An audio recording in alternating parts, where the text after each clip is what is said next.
Hello, ladies and gentlemen. Again, while I'm here talking with you, let me share a different situation with you. Let's talk about the evil or the sin of doing nothing. The evil or the sin of doing nothing. Can you imagine that? Let's see if we can bring some clarity to what I'm speaking of.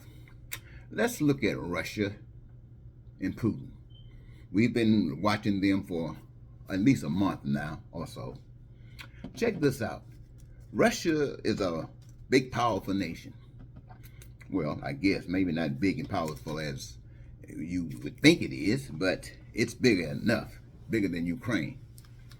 And Ukraine is just an innocent bystander over there trying to survive and enjoy life of nations like, enjoy life of a nation like other nations. But Russia decides that it's something about Ukraine that it wants. And it tries to get it from Ukraine, but Ukraine likes what it has and going to keep it that way.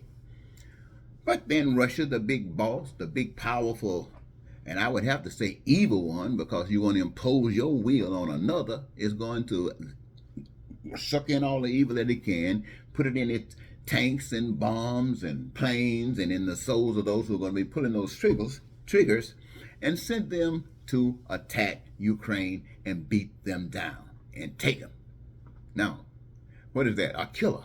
That's what you call a murderer. And when you call a killer a murderer, you want to call him Satan and the devil, but you see it's a person. So you have to call it the person and the nation. Putin and Russia. Evil. And so Ukraine say, no, you're not going to give it up like that. You're bigger than me. Your muscles are bigger than mine. Your hands are bigger than mine. But your will to take this country is no bigger than mine. Let's keep it.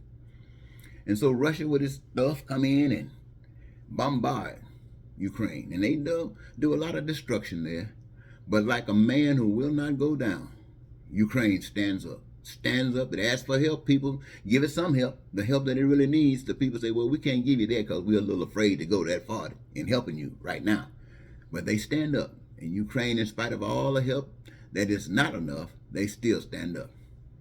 Now, you are familiar with that scenario. It's not over yet. It's still in the process. But I want to give you something else right there to equate with that so you can probably understand what I'm saying. Now, I just told you how evil Russia and Putin is, right? Now, we have that same thing happening in the United States of America. We got what we call the Republican Party. They call themselves the right wing. And they have chosen themselves an enemy. They call it the left.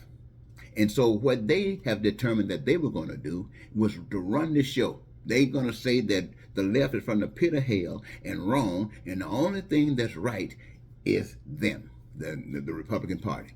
So what are the Republican Party willing to do? Like Russia, it has the Senate.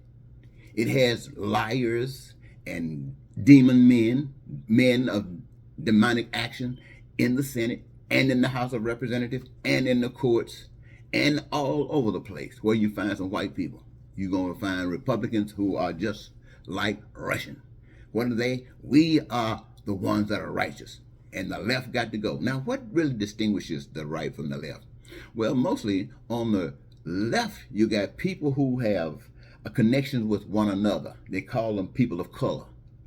On the other end, you got what you call white people. They don't want to be connected to anything because they are superior. They are the special one, the one who deserves everything.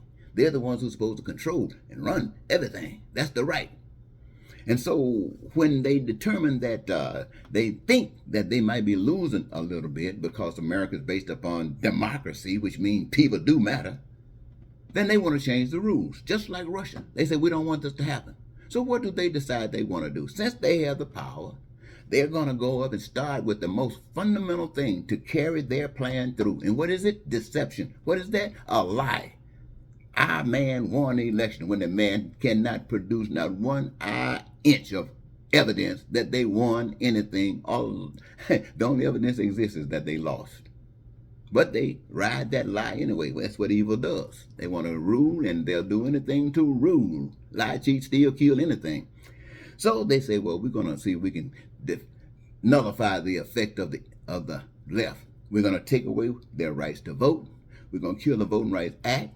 We're going to take away voting spaces that have been set aside to make it convenient for people of whether their location or whether they're old and whether their time to work. We're going to stop all of that stuff. Not only that, we're going to send our little minions around throughout the community where people are on the left and threaten them and chastise them, carry our guns to put fear and intimidation into them, so when the next time the election come around, they won't even show up. So the right-wing Republican who are entitled to everything will have it, and if we don't have it, we'll have enough people in power to support us to make sure that we can steal it. We can take it, like Russia want to take Ukraine. The Republicans, like Russia, want to take America from everybody else. The thing about the difference here is that Ukraine is standing up. Now, what are the Democrats doing? Somebody say the Democrats saying, well, we're going to help you have a better America. When the Republican right saying, we ain't thinking about a better America. There is no better America where we are not in rule. And so you sit back and you look like you see the Democrats doing nothing. The Republicans have offered an opportunity for Democrats to do every kind of stuff. Democrats got guys in power in the Department of Justice. The main man in the Department of Justice, Democrat, he's an old man. He's connected with the past. He's connected to the old way. He want to speak out of the side of his mouth saying that he is different, but his actions indicate that he's not different. He's one of the team on the right. Now, that might not be true, but if you judge the action, that's the way it appears.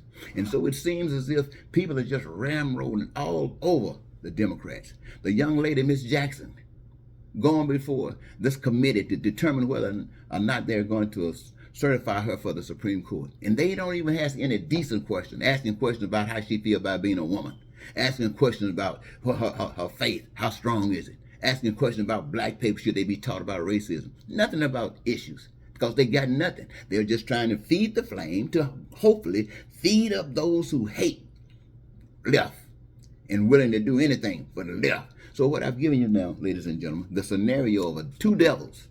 One of them is called Russia and Putin. Now, most of the people will agree with that. But when you come home, the other devil is the Republicans. And, well, I just limit this to the Republicans because Donald Trump really don't count anymore. The Republicans, and they are just in the same position of Putin. Now we hear the Democrats, what you want to call the left, it is exposed that we are the Ukrainians, or we should be, but we are not. The question is, who are we? What are we going to do about this? Are we going to sit back and wait till all of this action is taken? Much of it has already been done. But are we just going to sit back and after it happens start saying the election was stolen? We've gone through that for years. Now we're going to start again because they're telling you we're going to steal it. They're telling you not hiding it. We're throwing it in your face. We're going to take this next election. So we're going to sit back, do nothing to prevent it, and when it happens, start complaining for the next 4, 5, 6 years. Are you out of your mind, Democrats? Now, I don't know how to tell you to fight this fight except one way. And that is to fight this fight in such a way that even the Supreme Court got to bow. And what is that? By being righteous. And what is righteous? Righteous is that those things that have been given for one have been made also available to all. And anybody that's trying to deny another that which has been given is a thief and belong in the pit of hell. Now just accept it. And if you're trying to take stuff from folks, that's where you belong, in the pit of hell. If you're trying to develop in such a way that people can enjoy the expressions of life, that's what makes you right. It has nothing to do with left and right. It has to do with what is righteous and evil. So, ladies and gentlemen, I don't know if that has helped you any, but I just wanted to get a little... You see I'm perspiring? That's just the thought of thinking about how evil this nation is. And when I say evil this nation is, I want you to understand one thing, ladies and gentlemen. I'm not saying that there is any nation that is not evil. I'm not even saying that Ukraine isn't evil, but I'm saying they don't deserve what they're getting. Having said that, ladies and gentlemen, I'll leave it for you to ponder. Till next time, Eddie Marcus. Goodbye.